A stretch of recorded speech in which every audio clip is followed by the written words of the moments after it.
হোক আজি আমি আহি উপস্থিত হৈছোহি তেজপুৰৰ যি নেপালী ছাত্ৰ নিবাস আছে ইয়াৰ চৌহদতলিত।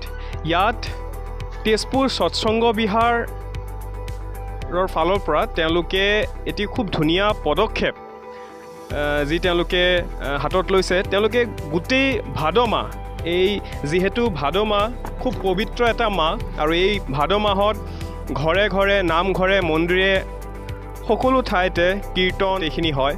তো তেজপুৰ সৎসংগ বিহাৰৰ ফালৰ পৰাও তেওঁলোকে প্ৰতি বছৰে ভাদ মাহত যি তেওঁলোকে কীৰ্তন অনুষ্ঠিত কৰে, এইবাৰ তেওঁলোকে এক ধুনীয়া পদক্ষেপ হাতত লৈছে। তেজপুৰৰ চুকে কোণে বহুখিনি ঠাইত তেওঁলোকে ৰাজহুৱাভাৱে যি পৰম প্ৰেমময় শ্ৰী শ্ৰী ঠাকুৰ অনুকূল চন্দ্ৰ দেৱৰ 136তম পুণ্য জন্ম মাহ উপলক্ষে আচলতে আমি ক'ব লাগিব যে তেজপুৰ সৎসংগ বিহাৰৰ উদ্যোগত ভাদ পৰিক্ৰমা আৰু ৰাজহুৱা সৎসংগৰ তেওঁলোকে আয়োজন কৰিছে। এয়া আমি আহি উপস্থিত হৈছোঁ এতিয়া নেপালী ছাত্ৰ নিবাসত। তেওঁলোকে নেপালী ছাত্ৰ নিবাসত অহা 30 আগষ্ট বুধবাৰ সন্ধিয়া 7:30 বজাৰ পৰা তেওঁলোকে যি ৰাজহুৱা সৎসংগ তেওঁলোকে ইয়াত অনুষ্ঠিত কৰিছে। আহক ইয়াৰ বিষয়ে তেওঁলোকৰ লগত দুই এষাৰ কথা আমি পাতিবলৈ চেষ্টা কৰিম। হয়, আপোনালোকে যি এই ৰাজহুৱা সৎসংগ আপোনালোকে যি অনুষ্ঠিত কৰিবলৈ ওলাইছে, ইয়াৰ আচলতে কিহৰ বাবে আপোনালোকে ৰাজহুৱাভাৱে কৰিছে বা কি আপোনালোকৰ উদ্দেশ্য সেয়া অলপ জনাব নেকি? সৰ্বপ্ৰথম সকলোকে আমাৰ সশ্ৰদ্ধাৰ আনন্দিত জয়গুৰু জনাইছোঁ। তো আমাৰ এই পবিত্ৰ ভাদ মাহ পৰম প্ৰেমময় শ্ৰী শ্ৰী ঠাকুৰ অনুকূল চন্দ্ৰ দেৱৰ 136তম জন্ম আমি মহোৎসৱে পালন কৰি আছোঁ, সেইটো গোটেই মাহটো জুৰি। তো আমাৰ শ্ৰী শ্ৰী ঠাকুৰৰ দীক্ষিত গোটেইখিনি চুকে কোণে আছে, ঢেৰ আমাৰ গুৰু ভাই দাদা মাহঁতে আছে। তো কিছুমানৰ ঘৰত সৎসংগৰ আয়োজন কৰিবলৈ অলপ অসুবিধা হয়। তো সেইটো কাৰণে এই অঞ্চলৰ যিমান আমাৰ গুৰু ভাই মাহঁতে আছে, তো তেওঁলোক সকলোক লৈ পেলাই যিহঁতে ঘৰত দিব নোৱাৰে, কিবা এটা অসুবিধা আছে বা কাৰোবাৰ কিবা এটা প্ৰব্লেম থাকে তেনেকৈ, তো সেইটো কাৰণে আমি চবক লৈ পেলাই আমাৰ ইয়াতে নেপালী ছাত্ৰ নিবাসত আমাৰ অহা 30 আগষ্টত আমি পৰম দয়ালৰ শ্ৰী শ্ৰী ঠাকুৰ অনুকূল চন্দ্ৰ দেৱৰ নাম সংকীৰ্তনৰ আয়োজন কৰা হৈছে। তো সেইটো আমাৰ আৰু এটা উদ্দেশ্য আছে যে আমাৰ এটা DP ৱৰ্কছ এতিয়া দেওঘৰৰ মাধ্যমত গোটেই ভাৰতবৰ্ষত নহয় পৃথিৱীতে আৰম্ভ হৈছে DP ৱৰ্কছ, মানে দীক্ষাপত্ৰৰ যিটো কাম।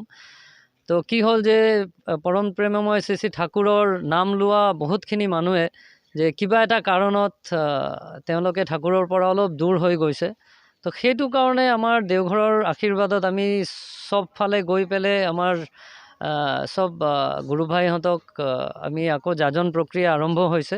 তো তেওঁলোককে লৈ পেলাই তেওঁলোকক যাতে সকলোৱে আহি ইয়াতে অংশগ্ৰহণ কৰিব পাৰে, সেইটো কাৰণে আমি এই মিডিয়াৰ মাধ্যমতো সকলোকে নিমন্ত্ৰণ জনাইছোঁ আৰু ওচৰৰ সকলোকে আমি নিমন্ত্ৰণ জনাইছোঁ যে আপোনালোকে আহক এই 30 আগষ্টত পৰম দয়ালৰ যিখিনি আমাৰ নাম সংকীৰ্তন হ'ব তাতে অংশগ্ৰহণ কৰক। সেয়া আমাৰ বহুত আনন্দৰ উৎসৱ। তো সকলোকে নিমন্ত্ৰণ থাকিলে আৰু সকলৰ সৰ্বাংগীন মংগল প্ৰাৰ্থনা কৰিলোঁ। আৰু আমাৰ এই নেপালী ছাত্ৰ নিবাস ইয়াতে আপোনালোকে চাইছে যে গোৰ্খা কালচাৰেল কমপ্লেক্স কাম ৰিচাৰ্চ চেণ্টাৰ। তো আমি তেওঁলোককো ধন্যবাদ জনাইছোঁ যে আপোনালোকে চাইছে ইয়াতে যে কালচাৰেল কমপ্লেক্সৰ কথা কৈছে, যে বিভিন্ন জাতি জনজাতি চবৰ মাজত এটা সমন্বয়ৰ প্ৰচেষ্টা, সেইটোৱে কিন্তু আমাৰ পৰম দয়াল শ্ৰী শ্ৰী ঠাকুৰ অনুকূল চন্দ্ৰৰ প্লেটফৰ্ম, য'ত কোনো আমাৰ জাতিভেদ নাই, কোনো বৰ্ণভেদ নাই, সকলোকে তেওঁ মৰমৰে আপোন কৰি লৈছে। তো আপোনালোকে সকলোৱে আহক, এই আনন্দত অংশগ্ৰহণ কৰক, সকলোৰে মংগল প্ৰাৰ্থনা কৰিলোঁ। আপোনালোকে অকল ইয়াতে কৰিছে নে আৰু ক'ৰবাত আপোনালোকে ৰাজহুৱাভাৱে সৎসংগৰ আয়োজন কৰিছে? আমাৰ তেজপুৰত আঞ্চলিক কিছুমান জেগাত হয়, যেনেকৈ জাহাজঘাটত হয়, বহুত পুৰাণ তেওঁলোকে কৰে। আমাৰ গাৰণপট্টিত হয়, আমাৰ লালমাটিত হয় আৰু পুলিচ লাইনত হয়। তো বিশেষকৈ এই 4 জেগাতে হয়।